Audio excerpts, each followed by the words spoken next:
झारसुगुड़ा राज्यर सबुठ उत्तप्त सहर 43.3 डिग्री सह झारसुगुड़ा सबुठ उत्तप्त सहर राज्यर 13 सहर तापमात्रा 40 डिग्री उपर रही। आसंता किछि दिन पर्यंत ओडिशा रे प्रबल ग्रीष्म प्रवाह सहित केतेक स्थान रे काल बैशाखीर संभावना रही। आसंता 3 रु 4 दिन मध्य सर्वाधिक तापमात्रा 2 रु 3 डिग्री पर्यंत वृद्धि पाइपारे। 22 पर्यंत आभ्यंतरीण जिले में ग्रीष्म प्रवाह पर सतर्क सूचना जारी करा जायछि।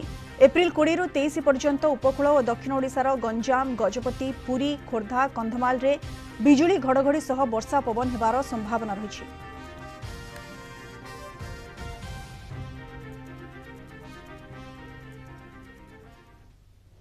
अधिक सूचना पाई सीधा सड़क आम सहित जोड़ी होइछंती हमर झारसुगुड़ा रिपोर्टर संतोष साहू। संतोष, झारसुगुड़ा राज्यर सबुठ उत्तप्त सहर पलटि 43.3 डिग्री सहित तापमात्रा बढ़ी बढ़ी चली।